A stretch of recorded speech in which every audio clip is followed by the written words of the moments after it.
Sejam muito bem-vindos a mais um episódio do UpdateCast. Eu sou a Adriana, host do canal, e aqui é um espaço que a gente acredita que evolução é movimento. Então, a gente está sempre entrevistando empresários, líderes, que através das suas trajetórias, histórias, a gente transforma os negócios e faz muito network aqui com todos nós. E a gente grava aqui o nosso podcast no Instituto Minerva, que ele apoia aí a sociedade através da tecnologia, inovação e educação no setor de engenharia. Hoje a gente tem um convidado muito especial, que é o Alex Massuda. Ele atua há mais de 25 anos na área de finanças e hoje a gente tem um tema que seria finanças estratégicas, quando o controle vira crescimento. Seja muito bem-vindo, Alex, aqui ao nosso episódio. Obrigado, é um prazer estar aqui, podendo compartilhar um pouco da minha história profissional e espero que eu possa contribuir aí com informações. Obrigada aí por aceitar nosso convite. Alex, conta um pouco aí hoje da sua trajetória. Estou no mercado corporativo há 25 anos, né? Atuando com finanças corporativas.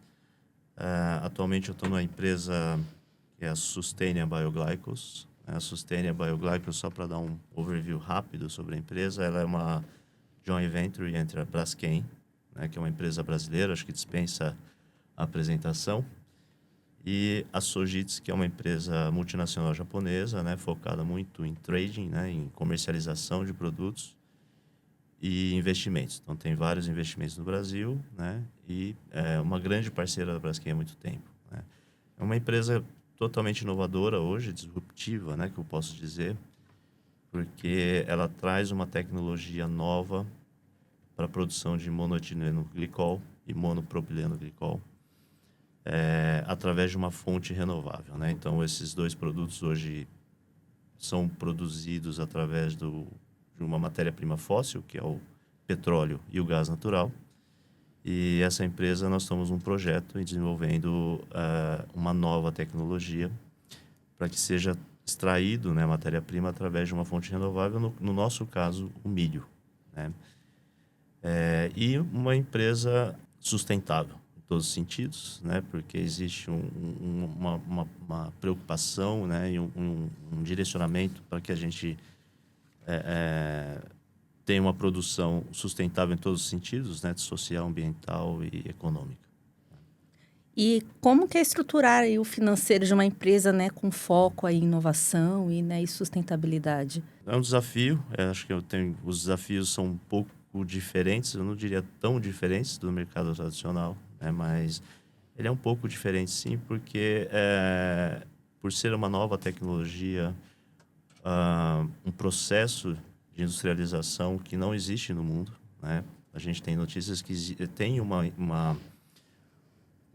indústria na Índia e uma nos Estados Unidos, mas tem uma produção muito local, muito pequena.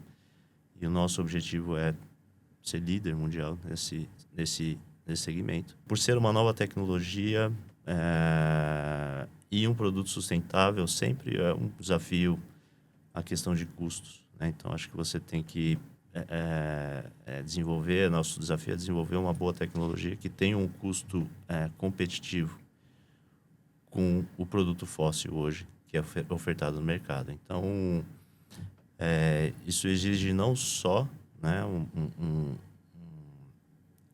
desafio, não é só um desafio financeiro, mas sim também um desafio de desenvolver uma tecnologia, um processo produtivo que seja competitivo em termos de custos. E aí sim, falando de financeiro. E eu acho que é um desafio porque é tudo muito novo, né? A Braskem já faz a produção aqui no Brasil através da cana-de-açúcar, né? Mas é uma outra tecnologia, né? E é um outro processo produtivo. Então, o nosso desafio hoje é desenvolver essa tecnologia, é colocar a fábrica para funcionar de uma forma eficiente, em todos os sentidos, em termos de custo, sustentabilidade, eficiência. Eu acho que também é muito importante, né, ter esse financeiro trazendo toda essa estrutura, né? O financeiro, né, sempre tem um papel estratégico, né, seja na formação de uma empresa ou na operação, enfim.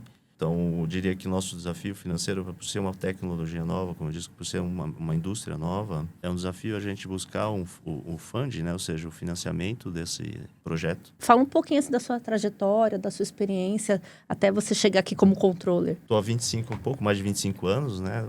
Atuando no mercado. Eu iniciei minha carreira praticamente como assistente lá, enfim, estudando ainda, né? Uma época bem desafiadora. Então, atuei como assistente financeiro, fazendo contabilidade, folha de pagamento. Me deu muita base para que eu pudesse chegar onde eu cheguei até hoje. Talvez a minha dica seria assim, acho que a base é tudo, né? Então, para você ser um controller, para você ser um líder na área de FP&A, né, ou na área financeira, acho que é importante você ter essa base bem sólida, né, de conhecimento. E com certeza você vai ser um melhor profissional quando você se tornar um líder. Tive a oportunidade de trabalhar numa holding, né, na área de auditoria interna, e aí já me deu um pouco mais de visão estratégica. Era um conglomerado empresarial com diversos segmentos, e é onde eu pude ter contato, né, e conhecimento um pouco mais estratégico dessas empresas. Tive outras oportunidades, aí sim como líder. Na minha trajetória também tive a oportunidade de implantar um centro de serviços compartilhados. É uma área centralizada que geralmente cuida de todo o back-office, né, de todos os processos transacionais. Então, contas a pagar, contabilidade, contas a receber, enfim. Me trouxe muito conhecimento, muito know-how sobre processos e controles também, né? Me tornei líder também de tesouraria, né? Buscando recursos, né, para novos projetos. E também líder de FP&A, planejamento financeiro também, que também, obviamente, também me deu muito know-how, muito background. Eu tive o prazer, né, e a oportunidade de participar sempre de projetos, desde projetos mais operacionais até mais estratégicos na minha trajetória profissional. E isso me permitiu ter uma visão mais global e uma visão muito profunda, muito sólida. E hoje, como controller, né, já atuo como controller há alguns anos. Foi muito importante essa trajetória toda, todo esse conhecimento que eu adquiri, toda a experiência na prática, inclusive, que eu tive durante todos esses anos para chegar onde eu cheguei hoje. Eu falo que a teoria ela é muito importante, né? Quando a gente aprende. Você é formado em... Sim, sou formado em Ciências Econômicas, né? Sim. Com pós-graduação em Auditoria e Controladoria e projetos, gestão de projetos. E atualmente voltei para a escola, estou fazendo Legal. uma faculdade de contabilidade. E assim, a teoria é importante, né? A gente tem que estar sempre aprendendo, né? Se atualizando, A educação exatamente. é importantíssima, mas assim, validar, né? E trabalhar... Sim, com certeza. É toda essa experiência, a teoria né? sempre é muito importante, né? Mas na minha trajetória, na minha experiência, o que contou muito foi ter oportunidade de participar de projetos na prática. Então, Legal. eu costumo dizer para as pessoas que trabalham comigo que, assim, uma pós-graduação é super importante, mas quando você faz na prática e tem a experiência na prática, é um aprendizado muito grande. E o que muda na cabeça de um profissional quando ele passa, assim, por todos esses subsistemas financeiros, que você passou por vários lugares, né? Atuou de diversas formas. Eu acho que toda essa bagagem, né, toda essa experiência é importante, né, para ter essa visão quando você trata de um assunto, de algum sistema, subsistema ou processo de alguma área ou de algum assunto específico, você tem propriedade naquilo que você está dizendo e você tem propriedade para analisar, fazer uma análise bem profunda e assertiva. Acho que isso te dá chance de ser mais assertivo nas suas decisões. Eu gosto muito de falar de liderança, eu gosto muito de liderar. Hoje é a alegria da minha vida, liderar e ensinar. Hoje eu diria que eu posso passar esse conhecimento para frente, para os meus liderados, para as pessoas que trabalham comigo, enfim. Um propósito, Alegria, de repente, para você? Sim, é um propósito, né? Compartilhar esse conhecimento, poder compartilhar essa experiência, para mim, é muito gratificante. E, Alex, assim, como você fala de liderança, né? E eu acho que isso para você, né, é o que te dá ali energia, é um propósito, é algo que você gosta. Fala um pouco do trabalho que você fez ali quando você era head de serviços compartilhados. Bom, foi um projeto bem legal, muito interessante, assim, foi muito rico, né, de conhecimento. O desafio ali era organizar, né, os processos, centralizar os processos ali. E não era uma tarefa fácil, porque assim, esse grupo empresarial era bem diversificado, então atuava no ramo de agronegócios, comunicação, incorporações imobiliárias, né, e mercado imobiliário em si, ativos imobiliários. Então são processos e dinâmicas, né, e ciclos de negócio totalmente distintos. O desafio era, primeiro, na parte técnica, então você construir processos que fizessem sentido, né? E organizar os processos que fizessem sentido para esses diversos segmentos distintos. Mas eu diria que o maior desafio é a cultura, né? O desafio é a liderança, o desafio é a cultura. Nós trouxemos as pessoas dos negócios para montar o centro de serviços compartilhados, são culturas diferentes, crenças e pessoas diferentes. O papel da liderança nesse sentido foi criar uma cultura, criar unificar, né, essa cultura e tentar fazer com que as pessoas entendessem primeiro o propósito do que é um centro de serviços compartilhados, que é uma unidade, uma célula de prestação de serviços internos, né? São clientes internos, você acaba prestando serviço para as empresas do grupo. E nesse caso, especificamente, foi um desafio maior porque existia uma área corporativa na empresa e muitas pessoas dessa área corporativa veio para o centro de serviços. Então, imagina que uma área corporativa as pessoas que dão as cartas, né? Ou seja, elas definem as diretrizes, né? Definem as políticas, enfim, e de repente vira um prestador de serviço. Então, você mexeu ali em várias camadas da empresa, né? Sim, acho que foi importante. Eu já tinha um cargo de liderança, acho que foi importante ali a minha atuação, falando a minha atuação como o líder do projeto, depois como head. Acho que foi importante passar essa confiança e passar essa credibilidade para as diversas diretorias de negócio, que aí iam acabar sendo tomadores de serviços, sem serviços compartilhados. Muita aproximação, assim, muita negociação, né? E diria até muita empatia também, porque você tem que entender bem as dores, né, de cada negócio, né? Como eu disse, são negócios totalmente distintos. E o lado da equipe de liderança é ter uma comunicação muito clara, muito transparente, né? E acho que isso que a gente tentou fazer no projeto e depois na operação, né, operando o centro de serviço, fez com que o projeto fosse um sucesso. Ou seja, a gente conseguiu não só prestar um bom serviço, mas também melhorar os processos, né? Tinha uma área de melhoria contínua que olhava para a melhoria de processo. Então, a gente conseguiu não só prestar um bom serviço, mas também gerar valor para as unidades de negócio, né? Então, a gente, através da nossa célula, conseguia identificar várias oportunidades de melhoria e propor para as unidades de negócio para que fossem mais eficientes em todos os sentidos, em termos de eficiência de operação, eficiência de custos ou enfim, no resultado. Então, isso teve um impacto muito grande. A conversa, a negociação e a proximidade que a gente tinha, né, e a credibilidade que a gente tinha, isso ajudou muito a engajar todos os envolvidos para esse propósito. E a liderança são várias camadas, né? Porque você lida com pessoas, né? Sim, e sim. As pessoas são complexas, né? Exato. E eu acho que também, não sei, nessa empresa que você trabalhou, se essa cultura era muito enraizada ali, porque o que mais acontece, assim, nas empresas é não ter a missão, visão, valores e a cultura estabelecida ali. Então, quando você chega querendo implementar, né, um projeto, é muito difícil, né?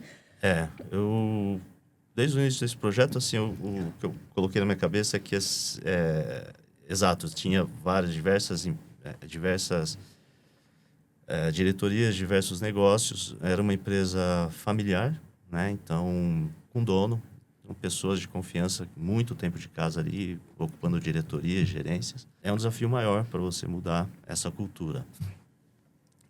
Mas desde o início do projeto, eu coloquei na cabeça, eu falei assim, bom, eu preciso achar um discurso, eu preciso achar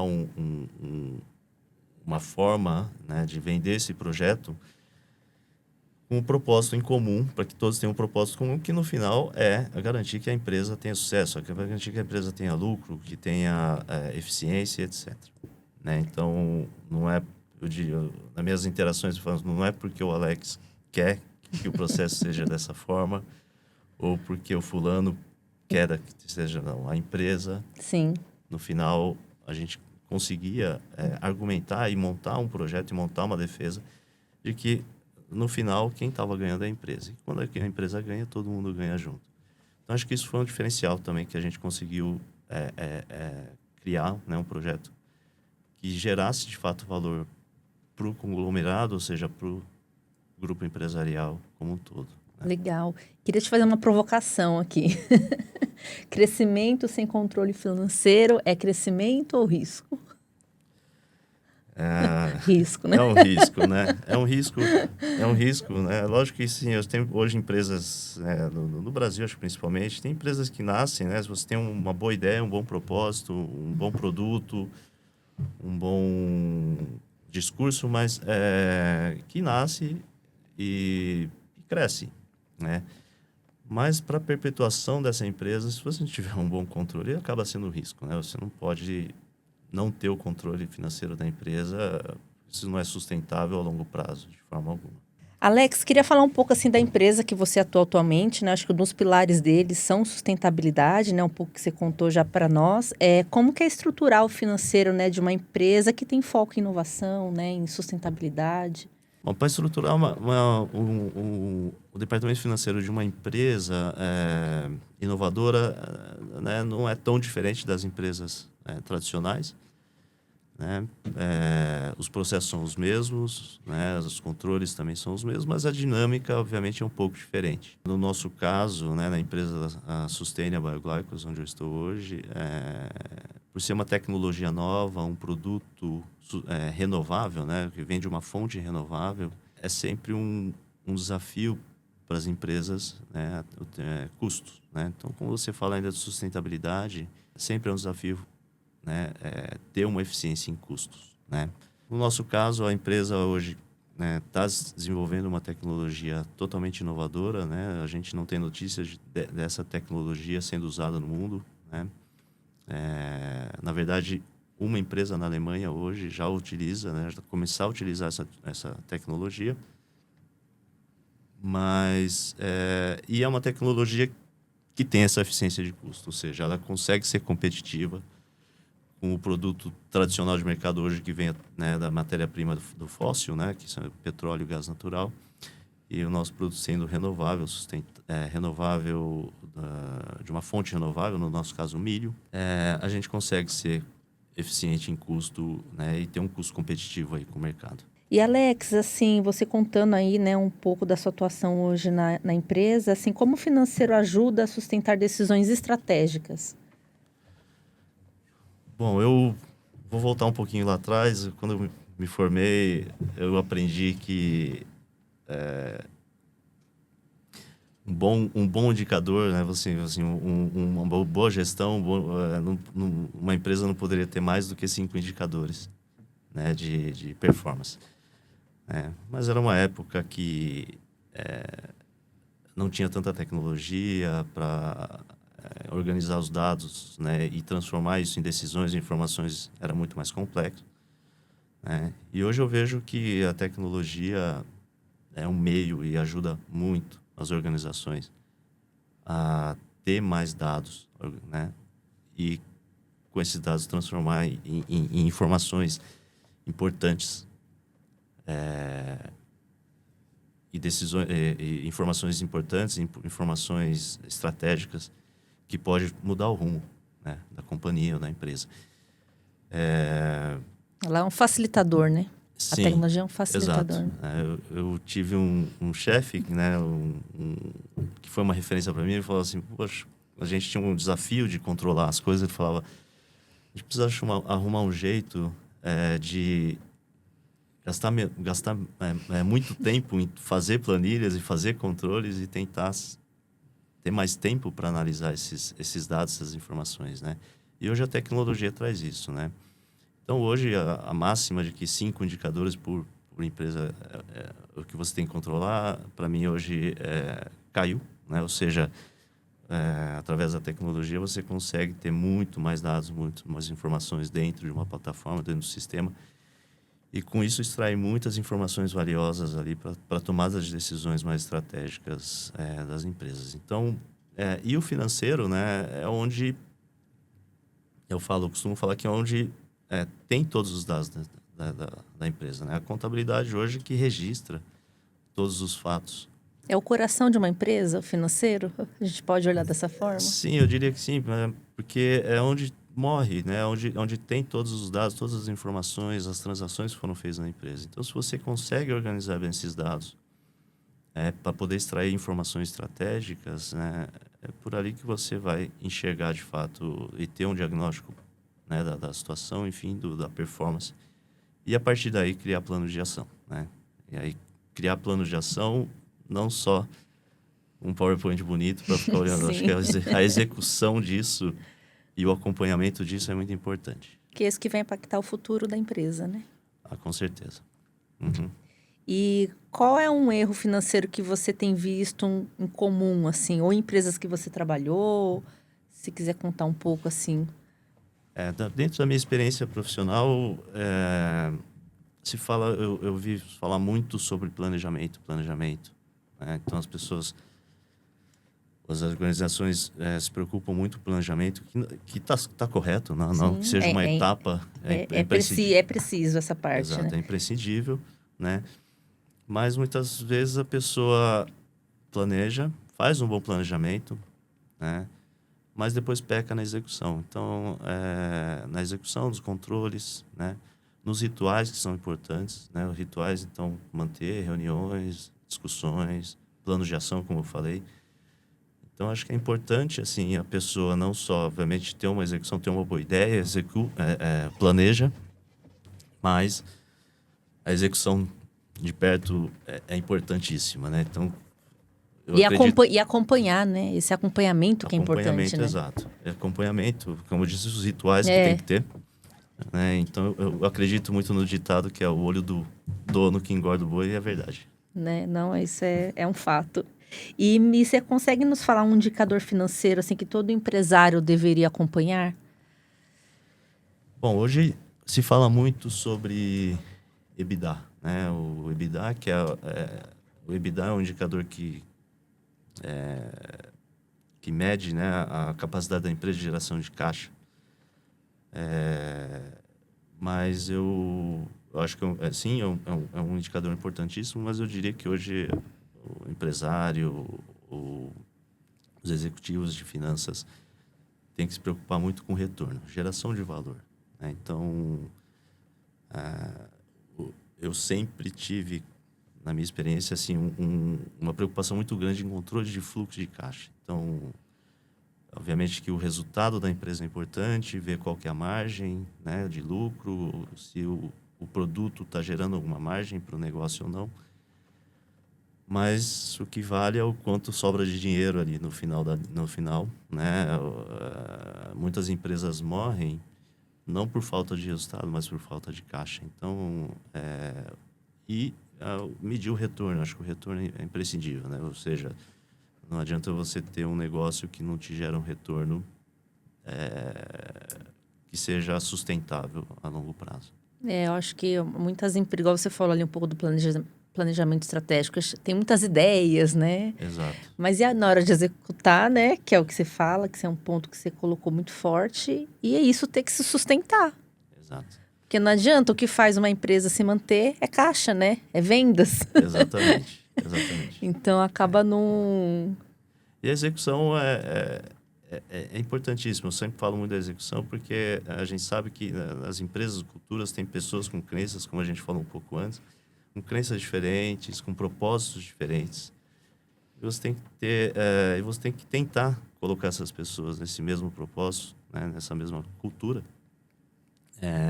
Então, a execução é muito importante. Eu acho que isso é muito importante. E o líder tem que gastar muita saliva, muito tempo muita energia. Do seu dia, muita energia. E tem que querer, né? Exato. E o que nunca pode ser decidido sem passar pelo financeiro? Tudo.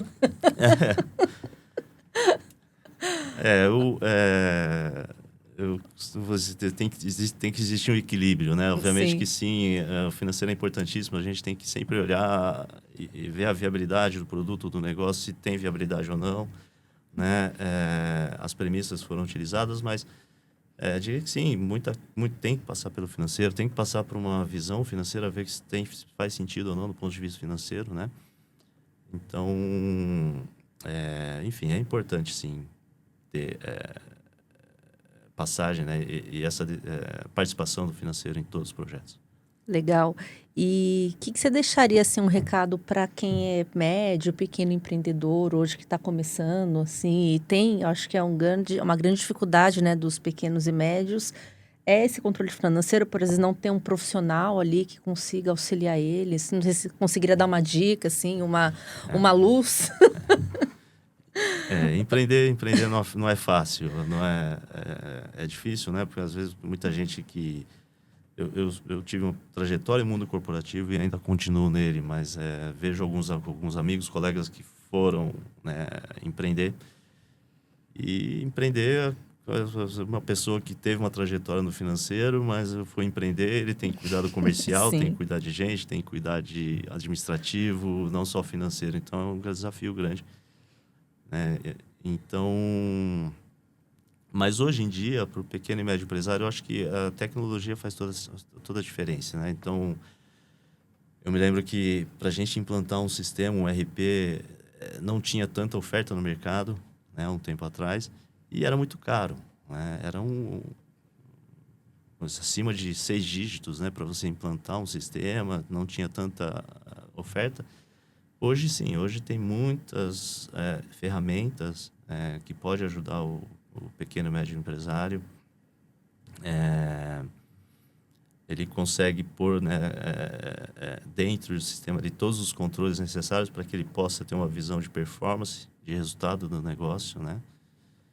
Então, a dica que eu deixaria, acho que é essa. Acho que tem que olhar para essas novas tecnologias que vêm, estar bem atento a isso. Legal. E se apoiar através desse meio, para que possa, talvez numa deficiência técnica, a pessoa acha que não tem essa competência financeira, mas hoje tem muitos sistemas que otimizam, né? E otimizam muito, entregam muitas informações boas. Então, a gente pode encerrar aqui falando que controle financeiro não limita crescimento, né? Ele viabiliza. Exato. Acho que é importantíssimo a gente sempre olhar o resultado, né? O caixa e para a perpetuação do negócio, isso é imprescindível. E, Alex, para finalizar aqui, onde a gente te encontra? LinkedIn, você consegue passar para a gente? Vocês podem me encontrar no LinkedIn, A.L. Massuda, né? A.L. Alex, Massuda com S só. Vocês podem me encontrar lá, mandar uma mensagem, se tiverem alguma dúvida ou se quiserem bater um papo sobre finanças, eu estou lá disponível. Legal, Alex. Prazer, né, ter você aqui, trazendo tanto conhecimento. Acho que é esse olhar, né, que a gente tem que ter cada vez mais, seja líderes, seja empresários, que o financeiro é o coração da empresa. E obrigada aí por sua trajetória, por tanto conhecimento. Obrigado pela oportunidade de poder compartilhar um pouco da minha história, da minha trajetória profissional. E, como eu disse, acho que um propósito meu hoje é divulgar e compartilhar esse conhecimento, que eu acho que é o meu propósito hoje. E vou agradecer ao meu amigo João por ter esse convite aqui. Muito obrigado, João, pelo convite. Fiquei muito honrado em participar desse podcast. Obrigado. A gente que agradece. E você que está em casa, siga a gente. A gente sempre vai trazer empresários e líderes com histórias que ajudam a gente nos nossos negócios e faz a gente crescer muito mais. Até o próximo.